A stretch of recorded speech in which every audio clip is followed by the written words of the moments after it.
ছটি ব্লাড ব্যাংকের বিরুদ্ধে রক্ত পাচারের অভিযোগ সামনে আসছে। স্বাস্থ্য দপ্তরের স্ক্যানারে আরও ছটি ব্লাড ব্যাংকের বিরুদ্ধে অভিযোগও দায়ের করা হলো। অভিযোগ দায়ের স্টেট ব্লাড ট্রান্সফিউশন কাউন্সিলের। রাজ্যে ড্রাগ কন্ট্রোলের কাছে অভিযোগ দায়ের করা হয়েছে। রাজ্যে রক্তে রাহাজানি, রক্ত প্লাজমা পাচার করে দেওয়া হচ্ছে, এই অভিযোগ সামনে আসে। আর এরপরই একের পর এক ব্লাড ব্যাংকের দিকে নজর। আরও ছটি ব্লাড ব্যাংকের বিরুদ্ধে রক্ত পাচারের অভিযোগ। এ বিষয় নিয়ে আমাদের কারো জানাবেন, আমাদের সঙ্গে অয়ন শর্মা রয়েছেন, আমাদের প্রতিনিধি টেলিফোন লাইনে। অয়ন, দেখো, তোমাকে বলে রাখি, এবার নজরে কিন্তু রাজ্যের একেবারে 6টি বেসরকারি ব্লাড ব্যাংক। কোন 6টি বেসরকারি ব্লাড ব্যাংক?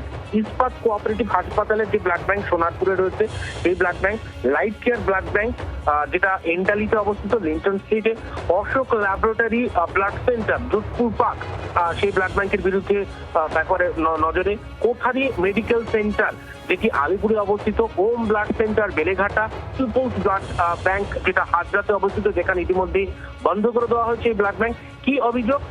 এই 6টি আলাদা আলাদা যে ব্লাড ব্যাংক রয়েছে তাদের বিরুদ্ধে এবার এসবিটিসি অর্থাৎ স্টেট ব্লাড ট্রান্সফিউশন কাউন্সিল তাদের তরফ থেকে রাজ্যের ড্রাগ কন্ট্রোলকে চিঠি দেওয়া হলো, অভিযোগ জানানো হলো। ড্রাগ কন্ট্রোলকে বলা হলো আপনারা এই 6টি ব্লাড ব্যাংকের বিরুদ্ধে তদন্ত করুন, কারণ এই 6টি ব্লাড ব্যাংকের লাইসেন্স দেওয়ার যিনি একেবারে স্বনিয়ন্ত্রিত সংস্থা সেটা কিন্তু রাজ্যের মেডিকেল একেবারে ড্রাগ কন্ট্রোল। যে কোনোর জন্য এই ড্রাগ কন্ট্রোলকে কিন্তু একেবারে তদন্ত করতে বলা হলো। অভিযোগ মূলত যে বিষয়গুলি রয়েছে, যে প্রথমত ইস্পাত কোঅপারেটিভ হাসপাতাল রক্তদান শিবিরে মেডিকেল অফিসারের জায়গায় পাঠানো হয়েছে স্টুডেন্ট, এবং রক্তদান শিবির করা হয়েছে এবং সেখানে একাধিক উপঢৌকন উপহার দেওয়া হয়েছে রক্তদাতাদের।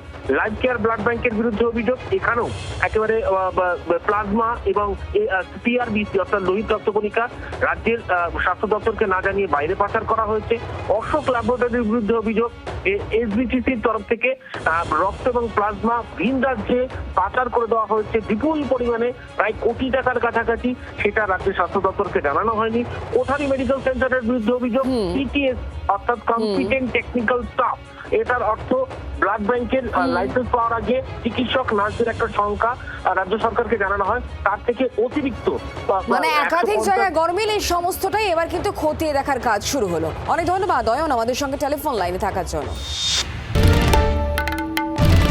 বাংলার আওয়াজ, বাঙালির আবেগ, জি 24 ঘন্টা।